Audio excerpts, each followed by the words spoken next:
સમાચાર સાથે હું છું માનસી સોની। મોટા સમાચાર સોનિયા ગાંધીને સંસદીય દળના નેતા તરીકે પસંદ કરવામાં આવ્યા છે। કોંગ્રેસની સંસદીય દળની બેઠક મળી હતી જેમાં નિર્ણય લેવામાં આવ્યો છે। કોંગ્રેસ અધ્યક્ષ મલ્લિકાર્જુન ખડગેએ પ્રસ્તાવ મૂક્યો હતો જેમાં સોનિયા ગાંધીને સંસદીય દળના નેતા તરીકે પસંદ કરવામાં આવ્યા છે। કોંગ્રેસની વર્કિંગ કમિટીમાં ચર્ચાઓ શું થઈ તેના પર પણ નજર કરી લઈએ તો વિપક્ષના નેતા બનાવવા પ્રસ્તાવ બાદ રાહુલ ગાંધીને વિપક્ષના નેતા બનાવવાનો પ્રસ્તાવ મુકાયો જ્યારે સોનિયા ગાંધીને સંસદીય દળના નેતા તરીકે પસંદ કરવામાં આવ્યા છે।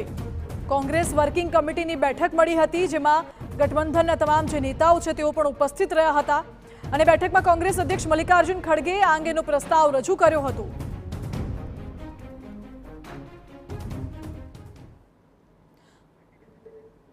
તો કોંગ્રેસની વર્કિંગ કમિટીમાં શું ચર્ચા થઈ તેની પણ વાત કરીએ તો વિપક્ષના નેતા બનાવવાના પ્રસ્તાવ બાદ રાહુલ ગાંધીએ કહ્યું મને વિચારવાનો સમય આપો। તે કેમ તે એક સવાલ ઉઠે છે। આખરે કોણ બનશે વિપક્ષના નેતા? કોંગ્રેસ નેતા વિપક્ષની ક્યારે કરશે જાહેરાત? TV9 સાથેની ખાસ વાતચીતમાં આ તમામ સવાલોના જવાબ આપ્યા કોંગ્રેસ નેતા અમિત ચાવડાએ।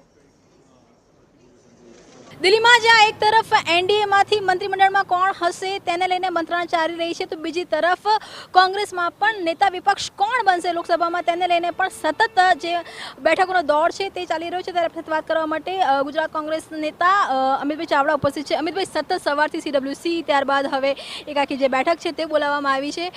કોને આ વખતે કહી શકાય કે દામાદાર છે તે આપવામાં આવશે? કોણ બનશે નેતા વિપક્ષ? આજે કોંગ્રેસ વર્કિંગ કમિટીની એક્સટેન્ડેડ મિટિંગ સવારે યોજાઈ હતી। કોંગ્રેસ અધ્યક્ષ આદરણીય ખડગે સાહેબના નેતૃત્વમાં સોનિયાજી, રાહુલજી ને તમામ નેતૃત્વની ઉપસ્થિતિમાં આખા દેશમાં જે ઇન્ડિયા ગઠબંધનના નેતૃત્વમાં પરિણામ આવ્યા છે અને ખાસ કરીને આખા દેશમાં જે 10 વર્ષથી એક માહોલ બનાવવામાં આવ્યો કે દેશ કે કોઈ પાર્ટી નહીં પણ એક વ્યક્તિ મહાન છે અને વ્યક્તિના નામે જે ગેરંટીઓ આપવામાં આવી, એક વ્યક્તિએ જે રીતે ડિક્ટેટરશીપ કરી અને એના વિરુદ્ધમાં લોકોનો જનાદેશ મળ્યો ને જે 400 પારની વાત કરતા હતા એ લોકો બહુમત સુધી પણ ના પહોંચી શક્યા। અને જ્યારે ઇન્ડિયા ગઠબંધનમાં લોકોએ વિશ્વાસ વ્યક્ત કરીને કોંગ્રેસને પણ 100 સીટો જીતાડીને મોકલી છે ત્યારે આખા CWCની બેઠકમાં દેશના લોકોનો આભાર તો વ્યક્ત કર્યો પણ સાથે સાથે આવનારા સમયમાં જે લોકોને સામાજિક ન્યાય માટેની જવાબદારી છે, જે લોકોના બંધારણીય અધિકારોની રક્ષા કરવાની છે, જે બંધારણ અને લોકશાહી બચાવવાની છે એના માટેની કોંગ્રેસની જે લડાઈ હતી એ ચાલુ રહેશે। આ દેશના લોકો માટે આવનારા સમયમાં પણ તમામ રીતે ન્યાય મળે એ કોંગ્રેસની જે કટિબદ્ધતા છે એને આગળ લઈ જવા માટે પણ વિસ્તૃત ચર્ચા અને સંકલ્પ વ્યક્ત થયો છે। અને સાથે સાથે તમામ લોકોને એક જ સૂર હતો કે છેલ્લા 10 વર્ષથી આ તાનાશાહી સામે, આ જૂઠા જુમલાની સરકાર સામે જો એકમાત્ર નેતૃત્વ રાહુલ ગાંધીનું, જેણે ક્યારેય ડર્યા વગર, ક્યારેય કોઈ શરમ કે સંકોચ રાખ્યા સિવાય દેશના લોકોની અવાજને બુલંદ કર્યો છે ત્યારે એ જ અવાજ સંસદમાં વિપક્ષના નેતા તરીકે પણ વધારે બુલંદીથી રજૂ થાય એવી સૌને લાગણી હતી ને સૌએ રાહુલજીને વિનંતી પણ કરી છે કે વિપક્ષના નેતાની જવાબદારી આપ સ્વીકારો। પણ માનવામાં એવું પણ આવી રહ્યું છે સાંભળવામાં કે રાહુલ ગાંધી અત્યારે આ જવાબદારી લેવા માટે તૈયાર નથી અથવા તો બીજા કોઈ ચહેરાને પ્રાધાન્ય આપવાની પણ એક કવાયત છે કોંગ્રેસમાં ચાલી રહી છે। આ ગાંધી પરિવાર એક એવો પરિવાર છે કે જેણે હંમેશા પોતાના સ્વાર્થ માટે, સત્તા માટે નહીં પણ દેશ માટે પહેલી પ્રાથમિકતા આપી છે અને એટલા જ માટે રાહુલજીને પહેલાં પણ જ્યારે UPA 2ની સરકાર હતી ત્યારે વડાપ્રધાન પદ માટે પણ કહેવામાં આવ્યું હતું ને આજે વિપક્ષના નેતા માટે પણ કહેવાય છે પણ હંમેશા એમણે દેશના લોકોના પ્રશ્નોને આગળ કર્યા છે, એના માટે લડ્યા છે, એને બુલંદીથી રજૂ કર્યા છે।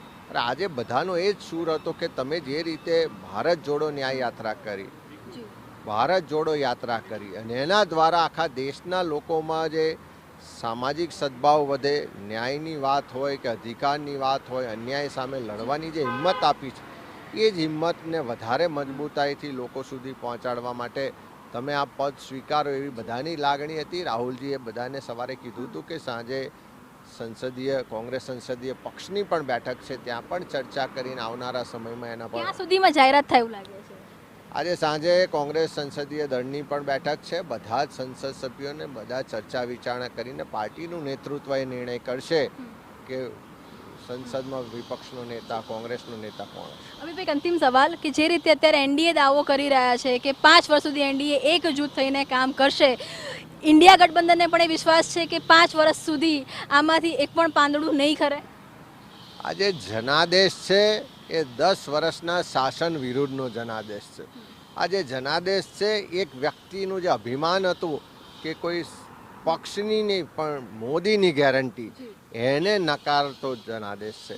અને જે રીતે ઇન્ડિયા ગઠબંધન દેશ માટે ભેગા થઈને લડ્યા છે, દેશના લોકોના અધિકાર માટે, સંવિધાન બચાવવા માટે લડ્યા છે, સામાજિક ન્યાય માટે લડ્યા છે, એટલે હું માનું છું કે આવનારા વર્ષોમાં પણ કોંગ્રેસના નેતૃત્વમાં આ ઇન્ડિયા ગઠબંધનની સામાજિક ન્યાયની લડાઈ, બંધારણ બચાવવાની લડાઈ, લોકશાહીની લડાઈ આથી પણ વધારે મજબૂતાઈથી સંસદથી લઈને સડક સુધી લડાશે. ધન્યવાદ. અમારી સાથે વાત કરવા માટે તો આ હતા કોંગ્રેસના નેતા અમિતભાઈ ચાવડા, જે સ્પષ્ટતાથી કરી રહ્યા છે કે આ જે લડાઈ હતી એ બંધારણને બચાવવાની લડાઈ હતી.